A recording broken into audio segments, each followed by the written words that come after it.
Perfect, that's a wrap.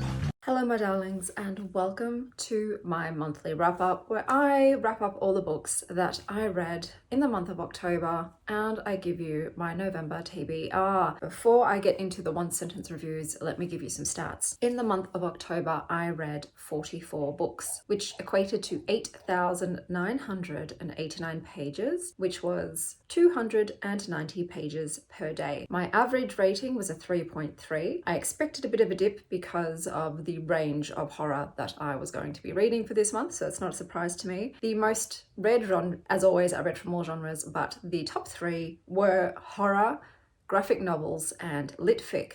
With 5-star reads, I had one 5-star read this month. I mostly read backlist, but I did read 14 new releases. 15 were physical, 22 were ebooks, and 7 were audiobooks. In regards to where I sourced them from, 33 were borrowed from the library, 2 of them were purchased, 6 were ARCs from NetGalley, and 3 were gifted. My favourite cover of this month goes to Scold Crow by Grace Daly. The cover artist is Louisa Diaz. For Best Audio, it goes to The Legend of Sleepy Hollow, which was produced by BBC Audio, narrated by Martin Jarvis. For my Chanel's Chapter Challenge, October's prompt was Out of Your Comfort Zone or just something really scary. I think the book that was the most out of my comfort zone was the extreme horror Womb by Duncan Ralston. Before I get on to my reviews, I've got some channel updates. So I am going to be phasing out, stopping my perfume reviews in November. I am just going to be doing my perfume reviews over on my other channel in my monthly wrap up instead. I'm also going to be alternating between Reddit Rex and It's the Vibe. So I'm not going to be doing both every month.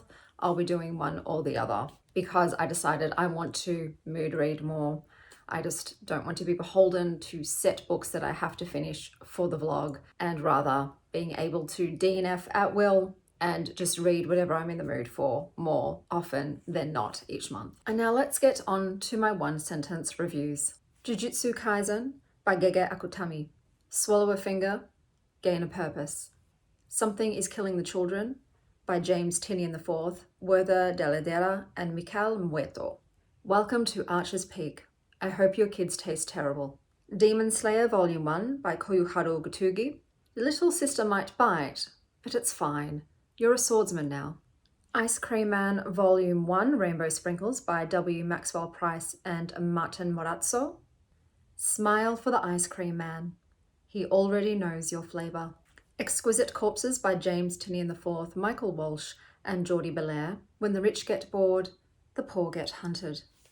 Womb by Duncan Ralston, with an introduction by Matt Shaw, where every story is worse than the last, and yet you keep turning the pages.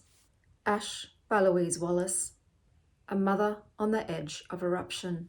The Low Woods by Carmen Maria Machado, illustrated by Danny. Welcome to Shudder to Think. Have a drink, forget the crime. Discontent by Beatriz Serrano, translated by Mara Faye Letham. YouTube and Chill. The Wolf Who Cried Boy by Mark Mipozzo Russell. Henry Believes in Magic. You'll Wish He Didn't Have to. The Divine Farce by Michael S.A. Graziano. Three's Company When You're Wedged Together in a Concrete Tube. Hellmouth by Giles Christian. Mercenaries Wanted. Must Enjoy Blood, Betrayal, and Occasional Church Errands. Garlic and the Witch by Brie Polson. Vegetables. They Grow Up So Fast. Arcana Academy by Elise Kova. Steal a Card, Steal a Heart, Survive the Semester. I Am a Tarot Card Tot. Inner Demons by Stephen B. Platt. Exorcists Are Out of the Office. Please Try Again Later. Savage Blooms by S.T. Gibson. It's one overly long, boring game of spin the bottle. You Let Me In by Camilla Bruce. Fairies or Family Fuckery. The Legend of Sleepy Hollow by Washington Irving. The audiobook was fantastic. As for the story, the movie's better bros. Withered Hill by David Barnett. Amnesia Never Looked So Pagan. The Mist by Stephen King. When Life Gives You Fog, Go Cheat on Your Wife at the Grocery Store. Fireweather by Miranda Darling. The writing is stunning, but the main character's continued passivity irritated me. The Scold Crow by Grace Daly. Bird's the Word, and the word is childhood trauma. The Thief of Always by Clive Barker. The The House Always Wins. Seed by Anya Alborn. R.I.P. to every fucking animal in this book. Sour Candy by Keelan Patrick Burke. Parenting. The Ultimate Horror Story. Something Wicked This Way Comes by Ray Bradbury. Midlife Crisis. Mr. Dark's got a carousel for that. The Ha by David Sodergren. Witch Haven Real Estate. Location, Location, Liquefaction. We Live Here Now by Sarah Pinborough. Till Death and This House Do Us Part. The Last Banquet of Temporal Confections by Tina Connolly. Great British Bake Off, but with PTSD and a coup. Julie Chan is Dead by Leanne Zhang. When Life Gives You a Dead Sister, Use Her for Content. To Offer Her Pleasure by Ali Xie. Love Languages, Words of Affirmation, Quality Time, and Ritual Sacrifice. The Kitty Too. Cackle by Rachel Harrison. Eat, Pray, Hex. Through the Woods by E.M. Carroll. This book was a cock tease. Hold for release until the end of the world by C.V. Hunt. Keep Your Pussy Off My Door, Whore. The Night Cyclist by Stephen Graham Jones. This is for the middle-aged chefs who ride bikes. The Wingspan of Severed Hands by Joe Koch. Menstrual Angels Take Flight. Triquetra by Kirsten McDermott, my 5-star read. Mirror, Mirror on the Wall. Happily Ever After was the cruelest lie of all. The Never Was by Tyler Knott Gregson.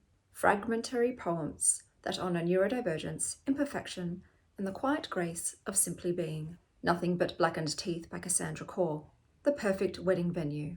If You Don't Mind The Corpse Bride in the Walls. The Film You Are About to See by Hayley Newland. This was giving middle grade. You've Lost a Lot of Blood by Eric LaRocca. When Your Boyfriend's Red Flags Come with a Lot of Blood. Uzumaki by Junji Ito, translated by Yuji Oniki. Come for the Seaside Vibes. Stay because you've turned into a snail. Root Rot by Saskia Nislo. Wish Upon a Star. Oh, wait, they're all gone. The Girl, the Priest, and the Devil by Theo Prasides, illustrated by Stasia Gaspar. In Ottoman Greece, grief is expensive and the devil takes cash only. Those were all of the books I read. Let me tell you about some of my TBR for the month of November.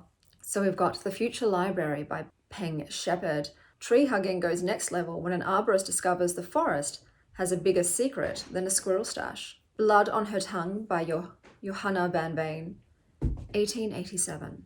When your twin sister skips dinner, starts muttering to corpses, and suddenly craves more than soup, you've got two options. Call a priest, pretend it's just a fever. Lucy is stuck between saving Sarah from the asylum or from turning into a Victorian vampire zombie combo pack. A Tree, a reader on arboreal kinship by Marjolaine Vanderloo. Weird eco-anthology that teaches you to stop watching the clock, start listening to trees, and maybe overthrow capitalism via chlorophyll. Ducked by Rebecca Macy. After a chaotic wedding and a questionable artisan bath bomb, Raven finds herself in a steamy encounter with a demonic rubber ducky. What starts as a relaxing bath turns into an unexpected and risque adventure. I'm now going to shuffle some tarot cards, pull some prompts, and come back to you with some book that fits those prompts. Okay, so I got the Chariot, and the prompt for the Chariot card is choose a thriller. So I've chosen Season of Fear by Emily Cooper. A girl who can't feel fear in a village that worships it. She must survive a monstrous blood-red forest to save her sister before the Saint of Fear devours her. And then pulled the Knight of Cups, and the prompt for this is choose a romantasy. So I have picked Silver Cloak by L.K. Stephen.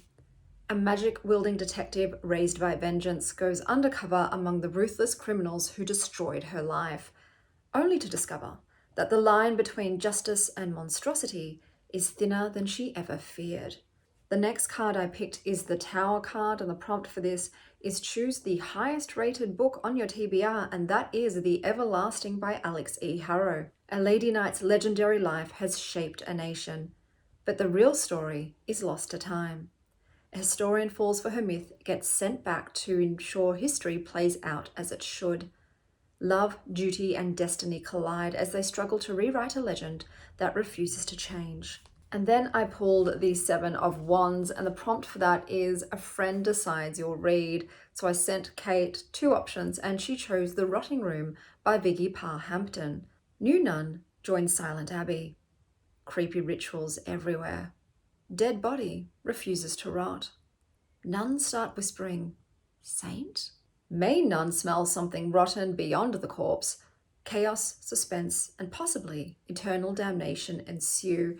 So those are some of the books that I'm going to be reading in the month of November. Let me know down below what your best read of October was. And also, if you dressed up for Halloween, what was your costume? And until next time, stay wild, star child. That's a wrap, everybody.